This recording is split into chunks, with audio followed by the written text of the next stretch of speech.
કારણે હાથ જોડે જોડે ચારણ સાત વિખ્યાત હો ચાવીઓ સતને સિંહાસન રાજ છોડે છોડે દિલ્હીની ગાદી માથે બાદશાહનું રાજ ચાલે ચાલે હિન્દુસ્તાનને ધણી ધરી એમ કેવડા મેવરાસની માથે બિરાજે એ સમયની અંદર એમ કેવડાય કે ગુજરાતનો સુબો સુબો અમદાવાદની માથે સરબિલન ખાન સરબિરન ખાન હવે આ સરબિલન ખાનને અને એમ કેવડાય એને બળવો કર્યો ને મરાઠા હરદારોને ભેગા કરી અને સરબિલન ખાન દઈ બાદશાહની હોમે પડ્યો પડ્યો બાદશાહની હોમે પડ્યો ને આ બાજુ દિલ્હી બાદશાહે પોતાના દરબારની અંદર જે અમીર ઉમરાઓ જે બ્યાહવાળા સામંતો હતા જે રાજપૂતો સરદારો હતા એમને બધાને બેડું ફેર્યું કે કોઈ આ અમદાવાદની માથે ફોજ લઈને જાય ફોજ દિલ્હીની હોય પણ ફોજ લઈને સેનાપતિ તરીકે નેતૃત્વ કરવાનું હોય એ કોણ અને જાય પોતે કોણ જાય બીડું ફેર્યું ફેર્યું બીડું ફેર્યું તાર જોધપુર મહારાજ અભયસિંહજી રાઠોડે બીડું જીર્યું જેલ્યો કે હું અમદાવાદની માથે ફોજ લઈને દઉં બાદશાહ ખુશ થઈ જાય બાદશાહે કીધું કે જેટલી જોઈએ એટલી ફોજ દિલ્હી તરફથી લઈને તમે જો જોબરા અભયસિંહે કીધું ના કે મારે દિલ્હીની ફોજ નથી લઈ આવી જોધપુરથી મારી ફોજ લઈને હું અમદાવાદમાં જ જાશું બરાબર હવે આ બાજુ મરાઠા અને આ બાજુ આ સરબિલન ખાન બે એક છે એટલે તાકાત વધી ગઈ અને આ બાજુ જોધપુર મારે અભયસિંહજી પોતે આવ્યા જોધપુર અને જોધપુર આવી અને પોતે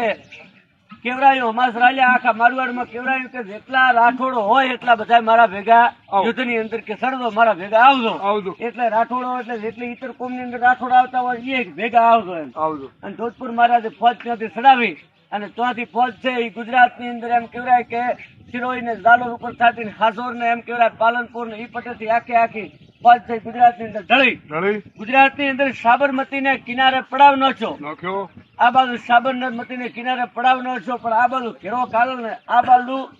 અભયસિંહ રાઠોડે હમાસર પતાડ્યા કે સરબિલન ખાન ને કે હરિએ કે શરણાગતિ બાદશાહની સ્વીકારી લે માફી માંગવી તને જીવન દાન આલી જો આપી દો અને આ બાજુ સરબિલન ખાને કહેવાયું કે માફી માંગવાની થતી નથી શરણાગતિ સ્વીકારવાની થતી નથી નથી તાકાત વધ કે આવો રાખ હવે એ બાજુ પોતે ઘેરો કાઢ્યો ને આ બાજુ તોફાના મારા કર્યા પણ એક તોફની કોકરી કિલ્લાની કોકરી છરે નહીં પણ કોકરી ચોથી છરે કારણ કે આખો જે કિલ્લો બનાવેલો હતો કિલ્લો એવો પેક કરાવેલો ને 12 મહિના 2 વર્ષ ન ખૂટે એટલો બધું અંદર સામગ્રી ખાવા પીવાની બધી અંદર રાખેલ હતી આ બાજુ ખૂબ મજા પણ કિલ્લો તૂટે ને હરિવા બહાર નીકળે નહીં કરતા કરતા લગભગ 6 મહિના અભયસિંહ રાઠોડ પોતે અમદાવાદમાં રહ્યા અને ઘેરો ગાલ્યો 6 મહિના ઉજળાડા મથક ના હાલી એમાં એક દિવસ તો ટાઈમ સવારનું ટોણું અને પોતે વનમાં ફરીને પોતે આવેલા વળતો અને જંગલની અંદર સાબરમતીના એ જંગલોમાં એમ કહેવાય નદીને કિનારે એક તંબુ તણેલો ભાળ્યો અને રાવટીઓ ભાળી પોતે વિચાર કર્યો કે તંબુ શેનો તણો ગાઈને દોવા તાર તો ડોહા બેઠા છે દાઢિયાને એમ કહેવાય કાતરા મોસાના વાકડા અને ડોહા એમ કહેવાય હોકા પિયરા અમલને કહુબા કરેલા બધા 80 વર્ષના 90 વર્ષના પાછા 60 વર્ષના ડોહા એમ કહેવાય બધા બેઠા તંબુની અંદર અને ઉતારો કરેલો બધા બારા ખાટલા બીજા પલંગ બીજા ભાડ્યા અભયસિંહ રાઠોડ ને જો મારો કોક રાજા મહારાજાનો આ ઉતારો લાગે છે મોટો કોક સ્ટેટ નો ધણી છે કે આવો ઉતારો હોય નહીં આવા તંબુ આવા ખાટલા આવા પલંગ આવું પીરવવાનું બધું ભાડ્યો પોતે ભાળતા હતા એમાં એક ઉંમરલાયક વૃદ્ધ હતા દાઢીના કાતરા વધારેલા અને એમ કહેવાય કે ફોજીનો હોકો પીતા હતા એ વૃદ્ધ હતા ઉંમરલાયક ડોહો બોલ્યા કે આયરો અભા એટલે જોધપુર મહારાજે વિચાર કર્યો કે મને હોય ગુજરાતની અંદર અભો કેવા વાળો કોણ એમ હોય મને તુકારો કોણ હાલે એટલે પોતે જઈને પૂછ્યું કે તમે કોણ છો અને મને તમે તુકારો આલ્યો અભો કીધું તમે છો કોણ એટલે આ ડોહા હતા બોલ્યા ભલામણો કે ભૂલી જાય કે ચમ કે તે ભલામણો અમને બોલાયા તો ઓળખતો નથી કે મેકાર બોલાયા કે જોધપુર થી નીકળ્યા તાર તે શું કીધું તું કે જેટલા રાઠોડ હોય એટલા સરદો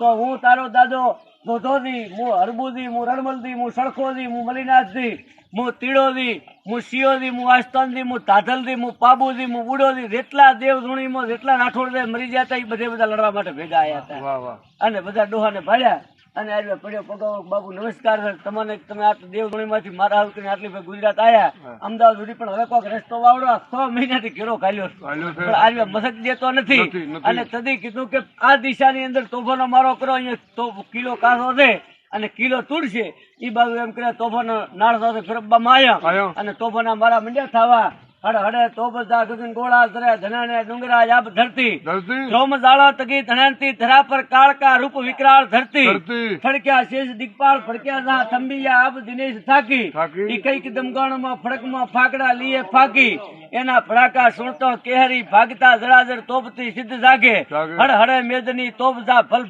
ભલા બીકથી ભોપ ભાગે મારો મારો હા હું મંડ્યા તોફાના મારા થવા થવા. ઈ પહેલો ને બીજો ને ત્રીજે ગોળો તો એમ કહેવાય કે અમદાવાદ નો કિલ્લો તૂટ્યો અને તોપના ગોળા અંદર દાવા મળ્યા અને આ બાજુ તોપનો મારો તાવ મળ્યો ને સરબીરન ખાન લડવા માટે બારે આવ્યો અને એમ કહેવાય સરબીરન ખાન એક બાજુ અભયસિંહ રાઠોડ બે હમા આયા અને યુદ્ધ જુદ અને સરબીરન ખાન ને માર્યો આ બાજુ બાદશાહ ને સમાચાર પતાડ્યા કે સરબીરન ખાન ને મારી નાખ્યો છે અને અમદાવાદ સર કર્યું છે તાર દિલ્હી બાદશાહે કીધું કે અભયસિંહ હવે અમદાવાદ તારું ને તારા બાપનું ગુજરાત તને આલી અમદાવાદ ની ગાદીમાં છે તું બે અભયસિંહ એમ કહેવાય કે પોતે એક દાડો બેઠા અમદાવાદના કિલ્લામાંથી અમદાવાદના કિલ્લામાંથી એક દાડો પોતે રાજ કર્યું અને બે દાડો પોતાની માએ કીધું કે બેટા હોય રેવરાય